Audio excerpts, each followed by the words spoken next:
오늘 국내 증시가 하락 마감했죠. 최근 불거진 미국발 긴축 우려가 지속되고 있는 모습이고요. 지난주에 이어서 금주에도 시장에 영향을 줄 만한 굵직한 이슈들이 또 대기를 하고 있다고 합니다. 이번 주 글로벌 주요 이벤트 대응 전략들 증권부 배요한 기자와 짚어보도록 하겠습니다. 나와 있습니까? 네, 안녕하세요. 예, 배 기자 오늘 증시도 그렇게 좋지 못했던 것 같은데 시황 먼저 간단하게 짚어주시죠. 네, 10일 코스피 지수는 전거래일 대비 0.95% 하락한 2,926선의 장을 마감했습니다.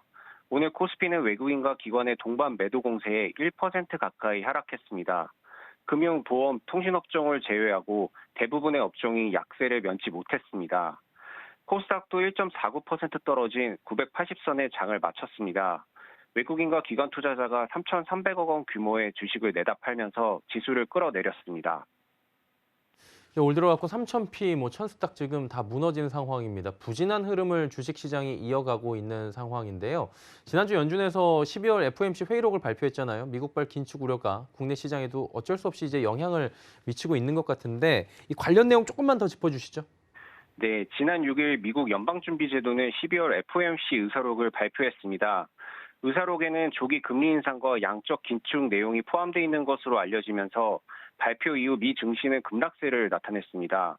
특히 미국 10년물 국채 금리가 1.7%를 돌파하면서 기술주 중심의 나스닥 지수는 발표 당일 3% 넘게 떨어졌고 지난 금요일까지 5.6%가량 하락하며 긴축 우려를 키우고 있습니다.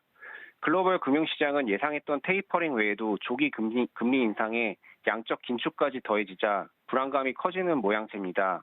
의사록에서 연준 위원들은 이미 완전 고용이 대부분 달성된 것으로 판단한다며 완전 고용 이전에 금리 인상을 시작하는 것이 적절할 수 있다고 언급했습니다. 금융시장에서 우려한 부분은 양적 긴축 정책이 예상보다 빨라졌다는 점입니다. 연준 위원들은 2017년 9월 대차 대조표 축소 시기에 경제 상황과 비교했을 때 현재의 성장률과 인플레이션 모두 현저히 높고 그 규모도 훨씬 크다고 언급했습니다. 앞서 증권업계는 양적 긴축의 시작 시점을 금리 인상이 4회 정도 진행된 이후일 것으로 예상했지만 현 시점에서는 오는 3분기와 4분기 중으로 빨라질 것으로 전망했습니다. 결국 양적 긴축을 통해서 가지고 있는 자산도 매각하고 금리도 빨리 올릴 것으로 지금 예상이 되면서 시장의 불안감이 커진 건데요. 또 이번 주에도 중요한 이벤트들이 굉장히 많잖아요. 어떤 것들을 좀 눈여겨볼까요?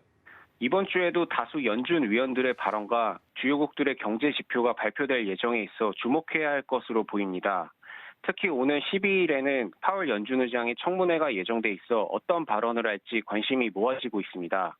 파월 의장이 매파적 색채를 띨 경우 증시의 하락 압력이 불가피할 것으로 전망됩니다. 또한 같은 날 미국의 소비자 물가지수가 발표됩니다. 지난 11월 미국의 소비자 물가지수는 전월 동월 대비 6.8% 급등하며 39년 만에 최대 상승폭을 기록했는데요. 12월 소비자 물가지수는 이보다 더 높은 7% 오를 것으로 전망돼 결과에 따라 향후 긴축 정책을 줄 것으로 예상됩니다. 다음 날인 14일에는 한국은행의 통화정책회의가 열립니다.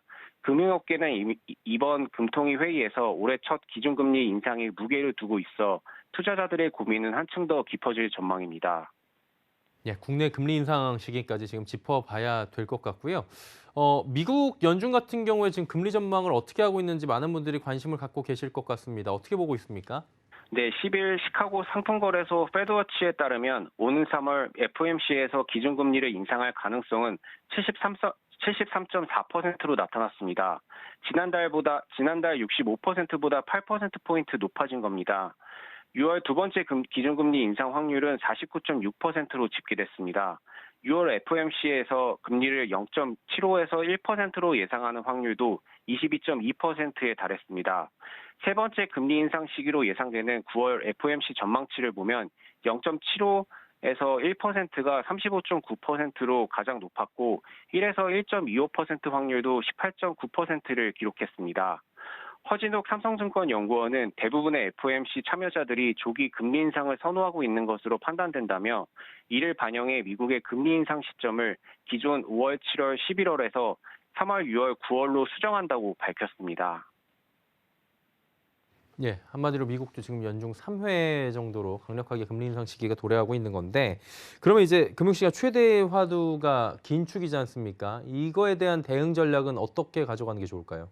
네, 증권업계는 미국발 조기 금리 인상과 대차 대조표 축소에 따른 유동성 위축 우려가 한꺼번에 진행되면서 시장 변동성을 키울 가능성이 높다고 전망했습니다. 특히 긴축으로 인한 시장의 하락 압력이 강할 수 있기 때문에 방어주로 단기 대응이 필요하다는 분석이 나옵니다. 안성훈 KB증권 연구원은 글로벌 금융위기 이후 통화정책 정상화 시기 중 첫 기준금리 인상을 앞둔 2015년 하반기에 민감주 대비 방어주가 상대적으로 강세를 나타냈다고 언급했습니다.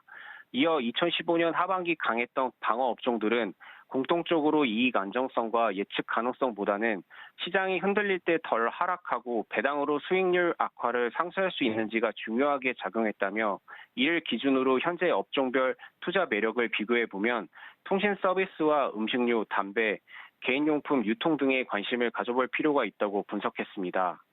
김대준 한국투자증권연구원은 이번 주 국내 증시는 파월 연준 의장 청문회와 한국은행의 금통위 회의를 앞두고 있다며 금리 상승을 견딜 수 있는 기업을 찾는 게 중요하다고 조언했습니다.